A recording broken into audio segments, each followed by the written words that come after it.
ความจริงใจให้เธอรับไปเธอน้องนะมีเงื่อนในฝันที่เธอกันชาไปแต่ดีแค่ไหนที่เราได้เจอกันเธอที่ไหนนั้นไม่สำคัญสุดท้ายรักกันที่หัวใจเจ้าฉันคือนางงามแต่ว่าจะมองมุมใดเธอก็งามแท้ลาแต่บางทีก็เป็นแค่เด็กบ้านนาและจะเป็นไปได้ไหมถ้าจะได้เธอมาแอบมองเธออยู่ทุกเช้าทุกเย็นอยากให้เธอเข้าใจรับรู้ในสิ่งที่ฉันเป็นว่าฉันจะทำให้เธอเห็นและให้เธอได้รู้ว่ารักเธอเพียงใดถึงแม้ว่าเธอไม่น้อยจะเป็นของ PM แต่วันนั้นเลยคำร้องฉันให้เธอเต็มหวังว่าเธอนั้นคงเข้าใจและรับฟังได้บอกเจ้าเสียไอ้ได้บอกไอ้มันเป็นผู้เบามาล้อเป็นดาวบ้านนาตัวดำแต่ก็หาเจ้าอีลีมากเลยหลายเด้อว่าอีลี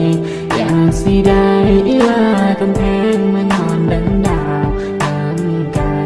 ว่าเฟซบุ๊กหรือว่าอินสตาแกรมให้ตามกดไลค์ให้สู้เศร้าสู้แลหากได้บอกไม่เศร้าแก้มแดงไปเดินเที่ยงนานำกันรักเธอเมื่อแรกพบรักเธอหมดหัวใจรักเธอตลอดไปจะไม่รักใครนอกจากเธอพบกันเพราะว่าจะนาก็อยากให้น้องเป็นกันเลยเช่มช้อยเจ้าทั้งโซภามันเทพธิดามาเดินดินพี่หากินอยู่ในท้องนาหากได้บอกไม่คนบนฟ้าคงจะดีถ้าได้เจ้ามา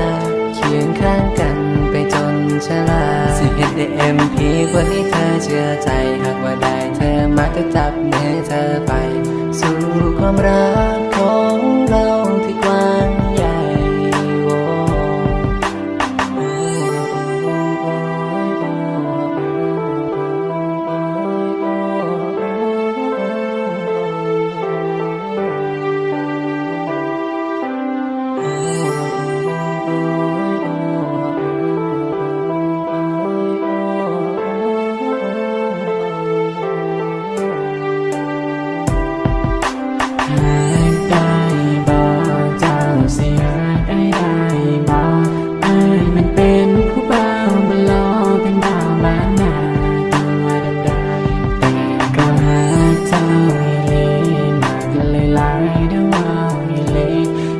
สิได้อีลากำแพงมานอนดังดาวเหมือนกัน